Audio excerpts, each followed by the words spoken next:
Hello friends, എല്ലാവർക്കും സുഖമല്ലേ? ഇന്ന് നമ്മളോട് വന്നിട്ടുള്ളത് നല്ലൊരു കാര്യം നമുക്ക് ഷെയർ ചെയ്യാൻ വേണ്ടിയിട്ടാണ്. നിങ്ങൾ വിചാരിക്കുന്നത് എന്തായി കാണിക്കുന്നതല്ലേ? ഒരു കാര്യമുണ്ട് നിങ്ങളോട് പറയാൻ വേണ്ടിയിട്ട്. എല്ലാവരും വീട് ഫുള്ളായിട്ട് കാണണേ. രാവിലെ തന്നെ ഞങ്ങളൊരു ചെറിയ പണിയിലാണുള്ളത് കേട്ടോ. നമ്മുടെ അടുക്കള ഭാഗത്തായിട്ട് നമ്മളൊരു ചെറിയൊരു മഴക്കുഴിയൊക്കെ നമ്മൾ തയ്യാറാക്കിയിട്ടുണ്ട്. അതിപ്പോൾ തയ്യാറാക്കിയൊന്നല്ല കേട്ടോ, കഴിഞ്ഞ വർഷമേ നമ്മൾ തയ്യാറാക്കിയതാണ്. അത് ഞാൻ അവിടെ ഒന്ന് ഫുൾ ക്ലീനിങ്ങിലൊക്കെ ഏർപ്പെട്ടിട്ടുള്ളത്. ജസ്റ്റ് രാവിലെ തന്നെ ഞാനും മോളും കൂടി അതിൻ്റെ സൈഡൊക്കെ ഒന്ന് അടിച്ചു വാരി വൃത്തിയാക്കി വെക്കുവാണ്. ഒരുപാട് ഇലയൊക്കെ വീണിട്ട് ആകെ ഒരു വൃത്തിയോടെ കിടക്കുമായിരുന്നു. കാരണം മഴ പെയ്യുമ്പോൾ നമ്മൾ അധികം അങ്ങനെ ഈ ഭാഗത്തേക്ക് അങ്ങനെ ഇറങ്ങുന്നില്ലല്ലോ. ഞാനൊരു കൈക്കോട്ടൊക്കെ എടുത്തിട്ടാണ് വൃത്തിയാക്കാൻ വേണ്ടി വന്നത്. അതിൻ്റെ സൈഡിലൊക്കെ കുറേ പുല്ലും കാര്യങ്ങളൊക്കെ ഉണ്ടായിരുന്നു. ആ പുല്ലൊക്കെ ഞാൻ വൃത്തിയാക്കി. അപ്പോൾ നിങ്ങൾ വിചാരിക്കേണ്ട, ഇത് എന്തെന്നായി വൃത്തിയാക്കുന്നത്, ഇത് എന്തിൻ്റെ കാര്യം ഈ പറയുന്നതെന്നല്ലേ? നിങ്ങൾക്കിനി മനസ്സിലായിട്ടില്ലല്ലേ എന്താ കാര്യം എന്നുള്ളത്? കാണിച്ചു തരാം കേട്ടോ, ഒന്ന് വെയിറ്റ് ചെയ്യേ. അപ്പോൾ നമ്മളിപ്പോൾ ഇവിടെ ഇതൊക്കെ വൃത്തിയാക്കി പുല്ലും കാടും ചപ്പും ഒക്കെ എല്ലാം കളഞ്ഞ് നല്ല ക്ലീനിങ് ആക്കി വെച്ചിട്ടുണ്ട്. കാരണം നിങ്ങൾ വിചാരിക്കില്ലേ എന്താണെന്ന് ഇങ്ങനെയെന്ന്. അപ്പോൾ വൈകുവാണ് എൻ്റെ കൂടെ വീഡിയോ എടുക്കാൻ വേണ്ടി വന്നിട്ടുള്ളത്. ഇവിടെ എന്താ സംഭവം എന്ന് വെച്ചാൽ, ഞങ്ങൾക്കിവിടെ കിണറ്റിൽ എപ്പോഴും വെള്ളം വേനൽക്കാലം ആവുന്ന സമയത്ത് നന്നായി വറ്റാറുണ്ടായിരുന്നു. അപ്പോൾ കിണറ്റിലെ വെള്ളം ഞാൻ നിങ്ങൾക്ക് കാണിച്ചു തരാം. ഞങ്ങളുടെ കിണറ്റിലെ വെള്ളം എന്ന് വെച്ചാൽ വേനൽക്കാലം ആകുമ്പോഴത്തേക്കും അടിയിലെത്തി നമുക്ക് മോട്ടറൊക്കെ ഇടുന്ന സമയത്ത് മുകളിൽ ടാങ്കിലൊക്കെ മണ്ണൊക്കെ വരാറുണ്ടായിരുന്നു. അപ്പോൾ നമുക്ക് വെള്ളം പറ്റുന്നതിൻ്റെ ഒരു പരിഹാരം എന്നുള്ള രീതിയിലാണ് നമ്മളിവിടെ ഒരു സംഭവം ചെയ്തിട്ടുള്ളത്. ഞാൻ മുമ്പൊരു വീഡിയോയിൽ കണ്ടിട്ടുണ്ടായിരുന്നു ഇങ്ങനൊരു സംഭവം വേറെ ഒരു ആൾ ചെയ്തിട്ടുള്ളത്. അപ്പോൾ അതൊന്ന് പരീക്ഷിച്ച് നോക്കാമെന്നുള്ള രീതിയിൽ കഴിഞ്ഞ പക്ഷേ ഞങ്ങൾ ചെയ്തതാണ് ഈ ഒരു ഐഡിയ. കിണറ്റിലെ വെള്ളം നിങ്ങൾ കാണുന്നുണ്ടല്ലോ, അടിയിലാണുള്ളത് അല്ലേ? അപ്പോൾ ഈ കിണറിൻ്റെ തൊട്ടടുത്ത് തന്നെയായിട്ടാണ് നമ്മൾ ഈ ഒരു സംഭവം സെറ്റാക്കിയിട്ടുള്ളത്. നിങ്ങൾക്ക് അവിടെ നിന്ന് കാണുന്നുണ്ടാവും, ആ ഒരു നീല കളറിൽ കാണുന്നില്ലേ, അവിടെയാണ് ഞങ്ങൾ ഈ സംഭവം സെറ്റാക്കിയിട്ടുള്ളത്. ഇത് ഞാൻ എന്താ ചെയ്തതെന്ന് വെച്ചാൽ, ഏകദേശം ഒരു മീറ്റർ ഉണ്ടാവില്ല, ഏകദേശം 1 മീറ്റർ കുറവായിട്ട് മാത്രമേ ഞാൻ എടുത്തിട്ടുള്ളൂ. കാരണം എനിക്ക് അധികം അങ്ങനെ ഇത് കൊത്തിയെടുക്കാനുള്ളൊരു ബുദ്ധിമുട്ടുണ്ട് തന്നെ. ഞാൻ ഏകദേശം ഒരു മീറ്റർ കുറവായിട്ടാണ് ഞാൻ ഈ ഒരു കുഴി ഇവിടെ എടുത്തിട്ടുണ്ടായിരുന്നത്. ഏകദേശം ഒരു ഓവൽ ഷേപ്പിലാണ് ഞാൻ ഈ ഒരു കുഴി എടുത്തത്. സ്ക്വയറിൽ ഏകദേശം ഓവൽ ഷേപ്പിൽ മാത്രമേ ആയിട്ടുള്ളൂ, കാരണം നമുക്കത് കൊത്തിയിട്ടാവണ്ടേ.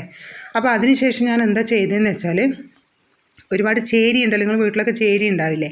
അപ്പോൾ അതുപോലുള്ള ചേരി നമ്മൾ വെറുതെ കത്തിച്ച് കളയുന്നില്ല. അതിൽ കുറച്ച് ചേരി ഞാൻ എടുത്ത് വെച്ചിട്ട് ഈ ഒരു കുഴിയിൽ ഇങ്ങനെ കമത്തി വെക്കുകയോ ചെയ്തത്.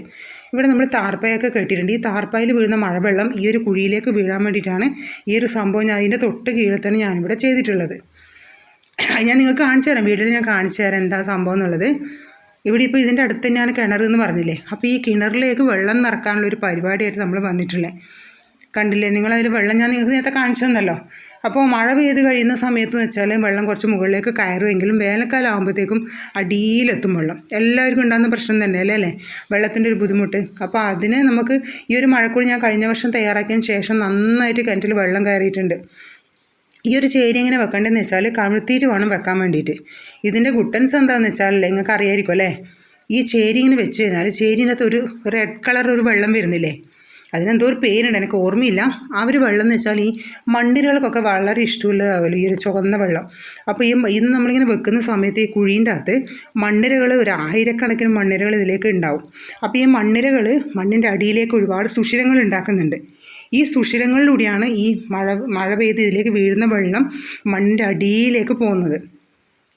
ആ വെള്ളം എന്ന് വെച്ചാൽ അത്രയും നല്ല പെർഫെക്റ്റ് വെള്ളമായിരിക്കും കേട്ടോ, നല്ല ഫിൽറ്റർ ചെയ്തുപോലത്തെ വെള്ളമായിരിക്കും നമ്മുടെ കിണറ്റിലേക്ക് എത്തുന്നുണ്ടാവുക. നമ്മുടെ ടെറസിൽ നിന്നൊക്കെ പെയ്ത് ടാർപ്പയിലൊക്കെ പെയ്ത് മഴ വെള്ളം എന്ന് പറയുന്നത് നമ്മൾ വെറുതെ പുറത്തേക്ക് ഒഴുക്കി കളയുന്നതിനേക്കാൾ നല്ലത് നിങ്ങൾ വീട്ടിൽ ഇതുപോലെ ചെറിയ സ്പേസൊക്കെ ഉണ്ടെന്നുള്ളതാണെങ്കിൽ നിങ്ങൾ എന്ത് ചെയ്യുക, ഇതുപോലെ ഒരു ഏകദേശം 1 മീറ്ററോളം ആഴം നിങ്ങൾക്ക് കുറച്ച് ആഴത്തിലെടുക്കാൻ പറ്റുമെങ്കിൽ അങ്ങനെ ചെയ്യാം. അതിലേക്ക് എന്ത് ചെയ്യാന്ന് വെച്ചാൽ ഇതുപോലെ കുഴിയിലേക്ക് ചേരി ഇങ്ങനെ അടുക്കി വെച്ചിട്ട് അതിലേക്ക് ഈ മഴവെള്ളം വീഴ്ത്തിച്ച് കഴിഞ്ഞാൽ നിങ്ങൾക്ക് നന്നായിട്ട് നിങ്ങളുടെ കിണറ്റിലേക്ക് ഒരു കിണർ റീചാർജിങ് കൂടിയാവും. ഇതിൻ്റെ അടുത്തൊക്കെ ഞാൻ സിലോൺ ചീരിയും അതുപോലെ തന്നെ ചായ മെൻസ അതൊക്കെ നട്ടിട്ടുണ്ടായിരുന്നു. അത് ഈ കുഴി എടുക്കുന്ന സമയത്ത് ചെറിയൊരു കമ്പ് വെച്ചതാണ്. ഇപ്പോൾ അത് വലിയ മരമായിട്ട് മാറിയിട്ടുണ്ട്. ഞങ്ങൾ സ്ഥിരം ഉപയോഗിക്കുന്ന സാധനമാണ് ഇതൊക്കെ. ഈ ഇലകളൊക്കെ നമുക്ക് വളരെ ഇഷ്ടമുള്ള സംഭവം. ഇതിൻ്റെ അടുത്ത് തന്നെയാണ്, ഇതിന് നമ്മൾ പറയും, ഈ വെള്ളം ഒഴുകി പോകുന്നില്ലേ, എടാന്ന് നമ്മൾ പറയാം. നമ്മളെ ഭാഷയിൽ നമ്മൾ പറയും എടാന്ന് പറയും. മഴ പെയ്താൽ പറയും ഇടയിലേക്ക് വെള്ളം പോകുന്നുണ്ടോ നോക്കിയാട്ടെ എന്ന് പറയാം. കണ്ടല്ലോ, ഈ ഇടയാണ് ഞാൻ നിങ്ങൾക്ക് അന്ന് കാണിച്ചു തന്നൊരു വെള്ളച്ചാട്ടത്തിൻ്റെ കേസിൽ. അപ്പോൾ ഇതാണ് നമ്മുടെ മഴക്കുഴി എന്ന് പറയുന്നത്. ആദ്യം കുറച്ച് താണിട്ടാണ് കേട്ടോ ചേരിയൊക്കെ ഞാൻ വെച്ചിട്ടുണ്ടായിരുന്നത്. പക്ഷേ ഇപ്പോൾ അതിനുശേഷം ഇപ്രാവശ്യം ഞാനത് കുറച്ചും കൂടി അതിൽ കുറച്ച് ചേരിയൊക്കെ ഞാൻ അടുക്കി വെച്ചിട്ടുണ്ട്. എത്ര മഴ പെയ്താലും ഇനി എത്ര വെള്ളം വന്ന് വീണാലും ഒരു തുള്ളി വെള്ളം പോലും പുറത്തേക്ക് പോവില്ല. വെള്ളം കാണൂല നമ്മൾ, കാരണം ഇതെല്ലാം ഈ കുഴിയിലേക്കാണ് അബ്സോർവ് ചെയ്ത് പോകുന്നത്. അതുപോലെ തന്നെ പുറത്തുനിന്നുള്ള വേസ്റ്റുകളും ഞാൻ ഈ കുഴിയിലേക്ക് വരാത്ത രീതിയിൽ ഞാൻ സൈഡൊക്കെ കൊത്തി ഒരു വരം പോലെ ആക്കിയിട്ട് അതിന് താർപ്പായൊക്കെ വെച്ചിട്ടാണ് ഈ സംഭവം ഞാനിവിടെ അറേഞ്ച് ചെയ്തിട്ടുണ്ടായിരുന്നത്. ഇത് വെച്ചതിന് ശേഷം നമ്മുടെ കിണറ്റിൽ വെള്ളം എന്ന് വെച്ചാൽ നല്ല കണ്ണാടി പളുങ്ക് പോലത്തെ വെള്ളമാണ് ഇപ്പോൾ നമുക്കിവിടെ കിണറ്റിൽ കിട്ടുന്നത്. അത് മാത്രമല്ല, ഒരുപാട് വെള്ളം നന്നായിട്ട് ഇപ്പോൾ വേനൽക്കാലം നമുക്ക് ഇപ്രാവശ്യം പറ്റിയിട്ടേ ഇല്ല, ഒരുപാട് വെള്ളം കിട്ടിയിട്ടുണ്ടായിരുന്നു. ഞാനിതിപ്പോൾ നിങ്ങൾക്കൊന്ന് ഡെമോ കാണിച്ചു തരാൻ വേണ്ടി മോളോട് കുറച്ച് വെള്ളം അതിന് മുകളിൽ ഒഴിക്കാൻ പറഞ്ഞാണ്, താർപ്പായിൻ്റെ മുകളിൽ മോളോട് വേണ്ട അവളെ ഒഴിച്ചതാണ്. അതാണ് ഞാൻ നിങ്ങൾക്ക് ഫസ്റ്റ് കാണിച്ചു തന്നത്. ശരിക്കും മഴ പെയ്യുന്ന വീഡിയോ ഫസ്റ്റ് കാണിച്ചു തന്നില്ലേ, കണ്ടില്ലേ? ഇതുപോലെ വീഴുക, നന്നായിട്ട് മഴ പെയ്യുന്ന സമയത്ത് ഒരുപാട് വെള്ളം അതിലേക്ക് വീഴും, മലവെള്ളം പോലെ തന്നെ ഉണ്ടാകും. പക്ഷേ ഒരു തുള്ളി വെള്ളം പോലും നമുക്ക് നമ്മുടെ കോമ്പൗണ്ടിലേക്ക് കാണാൻ പറ്റില്ല, ഫുള്ള് ഈ കുഴിയിലേക്കാണ് വെള്ളം പോകുന്നത്.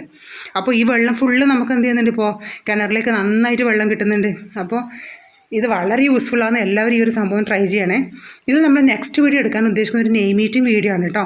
അപ്പോൾ നിങ്ങൾ എന്തായാലും നിങ്ങളുടെ പേരൊന്ന് കമൻറ്റ് ചെയ്യണേ. Okay, bye bye.